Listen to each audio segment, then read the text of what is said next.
அவைதனிலே என்னையே ராஜா ஆருயிரே மறவே அழைக்காதே நினைக்காதே அவைதனிலே என்னையே ராஜா ஆருயிரே மறவே அழைக்காதே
என்னை மனம் நாடிட சமயம் இதானா அப்படின்னு கேட்குறார். இந்த மாதிரி பாடல்கள் பாடும்போது மனசு நாடுறதுக்கு சமயம் என்ன, நேரம் என்ன, வேலை என்ன, எல்லா நேரமும் நாங்கள் இந்த மாதிரி பாடல்களை கேட்கறதுக்கு ரெடியாக இருக்கோம்.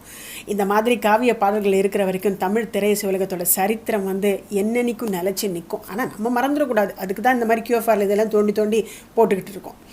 என்னுடைய இந்த குட்டியான இந்த ஒரு ஜேர்னி, இந்த பயணத்துக்கு கம்ப்ளீட்டாக நீங்கள் தான் ஸ்பான்சர் பண்ணிகிட்ருக்கீங்க. உங்களுடைய ஒத்துழைப்பில் மட்டும்தான் இது போய்கிட்டு இருக்கு. இப்போது 100 நான் கொண்டு போனேன் வாஸ்தவம், ஆனால் அடுத்த 100 நீங்கள் தான் கொண்டு போயிட்டுருக்கீங்க. அதனால் நீங்கள் தொடர்ந்து பண்ணிகிட்ருக்கீங்க. பட் இன்னும் தொடர்ந்து வந்தால் தான் என்னால் நான் நினச்ச இலக்கை அடைய முடியும். அதனால் அதுக்கான விவரங்கள் இங்கே இருக்குது. நீங்கள் எல்லோரும் சப்போர்ட் பண்ணுவீங்கிற நம்பிக்கை எனக்கு நிச்சயமாக இருக்குது. 100 என்ன 365 போகலாம், 1000 கூட போகலாம். எல்லாம் நம்ம கையில் தான் இருக்குது. சேர்ந்து இழுக்கலாம் தேர. கரெக்டாக நாளைக்கு நம்ம நிச்சயமாக ஒரு ஃபோக் சாங் கேட்க போகிறோம். நிச்சயமாக ஃபோக் சாங் கேட்க போகிறோம். பட் அகெயின் என்னால் ப்ராமிஸ் பண்ண முடியாதது அது கேவி மகாதேவன் அவர்களுடைய ஃபோக்கா இல்லைன்னா விஸ்வநாதன் ராமமூர்த்தி அவரோட ஃபோக்கான்ட்டு. ஆனால் கண்டிப்பாக ஃபோக் சாங் தான் 100% கேரண்டி. நாளைக்கு பார்க்கலாமா? வணக்கம்.